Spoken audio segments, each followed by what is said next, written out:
This summer had really started to bum me out. I'm not saying that it had all been bad. There had been a few diamonds in the rough, but for the most part, Hollywood had been cranking out mid-tier movies with half-baked plots, mediocre visual effects, or franchise films that felt like hollow souls of their former selves. Almost nothing new or inspiring. Imagine my relief when we get not one, not two, but 3 movies that show that Hollywood hasn't completely abandoned their theater-going audience to the endless streaming wars. Are all 3 of these movies perfect? No, I certainly like some more than others, but at least all of them showed a spark of inspiration. Even if I wasn't the biggest fan of everything, anyone could find something worth watching in theaters right now, and I wouldn't fault anyone on having a good time. While most are concentrated on the refreshing return of the double feature with the internet dubbed Barbenheimer, I needed to play a little bit of catch-up in the last few weeks. Why settle for a double feature when you can go for a triple? First, I got my tickets to the return to Tom Cruise's personal death wish in the form of the Mission Impossible franchise. Many have called Tom Cruise the last true action star, a remnant of a time when action heroes were willing to put their body, health, and life on the line for the good of a movie. And Cruise may deserve to have his face up there on the Mount Rushmore of action legends, with the likes of Buster Keaton, Jackie Chan, Arnold Schwarzenegger, and Bruce Lee. The crazy stunts in this franchise have only gotten more impressive as Ethan Hunt has gotten older. This is a testament to Tom Cruise's seemingly immortality and fearlessness at the sprightly age of 61. Although this newest entry may not be as jam-packed as Fallout, it does make the most out of its 2 major set pieces. The Rome car chase is both technically impressive and makes good use of levity with a tongue-in-cheek spirit to the entire thing that really sets it apart from anything else they've done before. It blends action, comedy, and a little bit of romantic chemistry. The second major set piece is one of the best in the franchise. We've all seen the heavily marketed cliff jump from the features and trailers, but the entire train sequence is extremely well set up and executed, with the final crash just going sort of ballistic. The action may be a little more sparse than the last 3 films, but the franchise knows how to make it count, and by focusing its attention down to those 2 practical scenes, it raises the bar of quality and instantly becomes some of the best action of the summer. I'd say it only really pales in comparison to John Wick Chapter 4 from earlier this year. If I had a complaint with the film, it may be that it leans a little too heavily into the science fiction element in comparison to the rest of the franchise, risking crossing that line of suspension of disbelief when it dives into sort of Terminator territory. If not for the practical stunts to really ground the film, it may have risked becoming farcical or silly. But the biggest issue with Dead Reckoning is it's a part 1, and we've seen a lot of these this summer. Maybe I'm just getting burned out on them? Some were better than others, but unfortunately this one does end in a way that doesn't leave you on a cliffhanger, but did still make me go, wait, no, hang on, come back here, where's the rest of my movie? At the very least though, unlike Fast X, it actually leaves me excited wanting the next movie instead of dreading it. It may not be a complete package, but for a half a movie, it is worth the ride.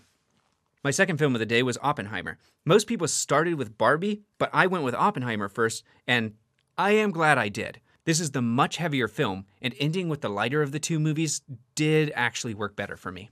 The first thing to know about Oppenheimer is that it's not actually about building the A-bomb, as the trailers would lead you to believe.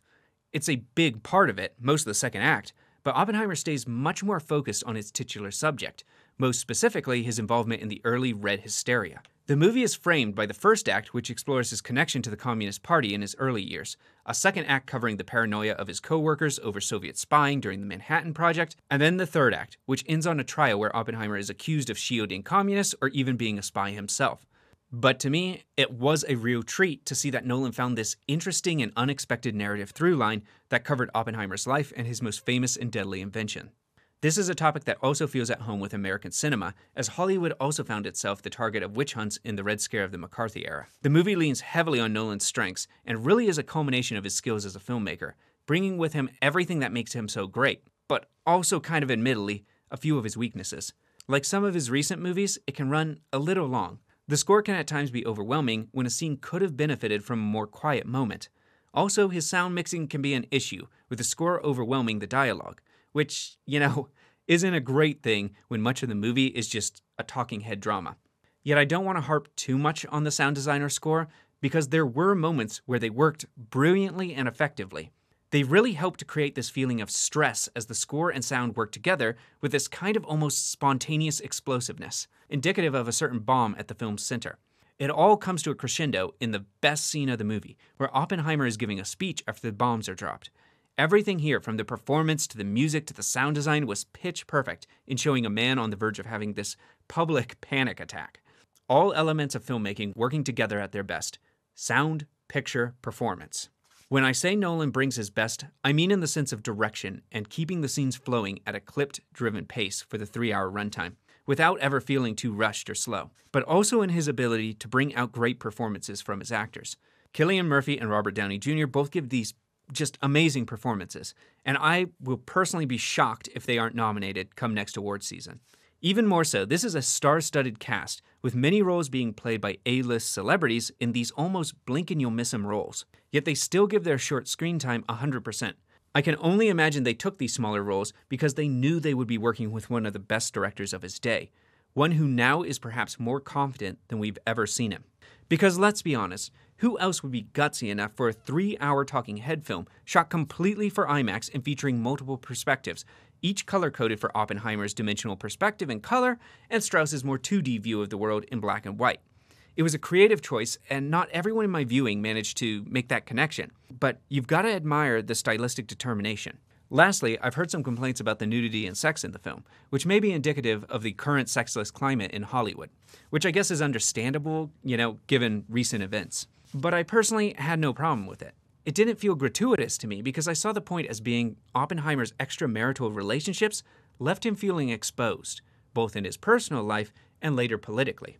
To me, it was one of the few nudity scenes that felt like it was genuinely trying to show something over telling. This is a film that, despite some of Nolan's usual flaws, really is cinema at its best, and honestly, I could very well see it being argued as one of the director's, best or magnum opus in the future. But Christopher Nolan still has many more films to give us, and I guess only time will tell. And the last movie I managed to make it to in my triple feature was Barbie, from director Greta Gerwig. And although Gerwig has always been a director I have admired, I will admit that her stuff has not always clicked with me on a personal level. Thankfully, I think I can say that Barbie is the movie I've liked the best from her, even if I still did have some issues. Gerwig admitted that a major inspiration for the style of this film was the 1964 musical The Umbrellas of Cherbourg. And you can see it. This movie looks great with its bright, poppy pink, oversaturated style. The production design in Barbieland is standout, looking like a dollhouse blown up to life size. I'd imagine an eyeball for colors and shading was important, otherwise the audience could have very easily been drowned out in a sea of pink. The actors all do a great job. Margot Robbie continues to show that she can carry drama and comedy, proving herself an extremely talented leading lady. Ryan Gosling also gets to flex his comedic muscles. Both actually kind of feel like they're playing near parodies of their early typecasting. Robbie as this dismissive eye candy, and Gosling as this pretty empty-headed heartthrob. They both are playing off each other well in authentically funny exchanges. The movie itself is pretty consistently funny. Not all the jokes land, but enough to keep the audience in good spirits. Because of this, I was really into it for that first half, or say 2/3. Most of the issues come in the third act, where the movie's foundations start to shake a little under some thematic dissonance, where it confuses its own mythology and devolves into some preachy schmaltziness. This isn't the most complex movie to begin with. Its story is basically another light Lego movie ripoff in the vein of Emoji Movie or Free Guy. You have a world locked in this conformist routine when the main character breaks free of it, shakes up the society, and threatens to break down the barriers with the real world. Ultimately, the hero needs to save the world by convincing the old society to break free of their programming and accept the new and the weird. It's not exactly the most original, even down to Will Ferrell playing his exact same character in the Lego Movie. And although I usually like a movie to have something to say, the many speeches kinda are beating you over the head with their simplicity and lack of subtlety. It's preaching to the choir, and anyone listening is frankly already bought in and applauding, or alternatively crossing their arms in disapproval.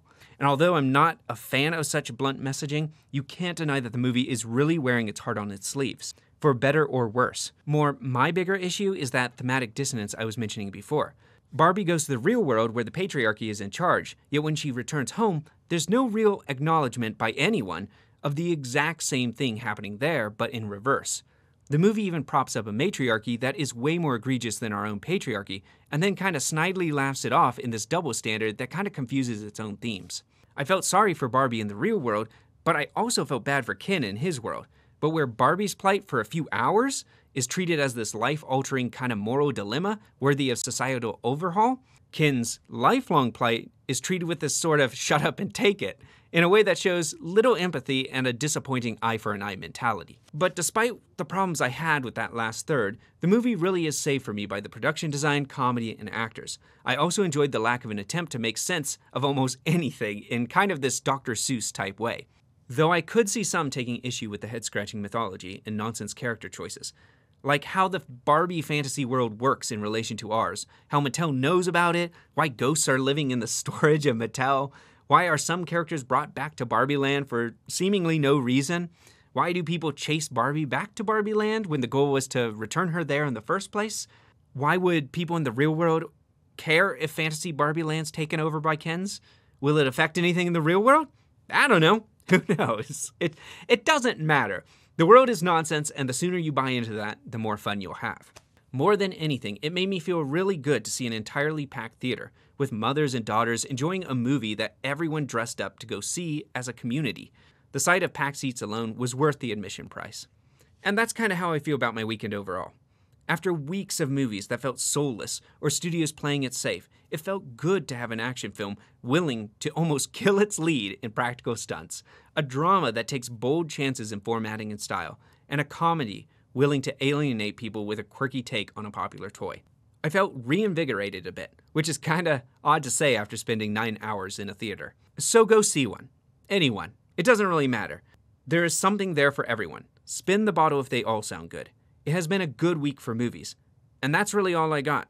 And thank you, too, for sticking around and watching this. I know this wasn't as well edited as my past stuff. I actually had already filmed this and edited it, and I had my drive crash, and I basically lost everything. But I did still want to get it out to you all, because I do feel like my modern movies is starting to feel a little bit like a negative Nancy, so I wanted kind of this more positive video. So thank you for watching, and once again, keep those reels turning. Thank you.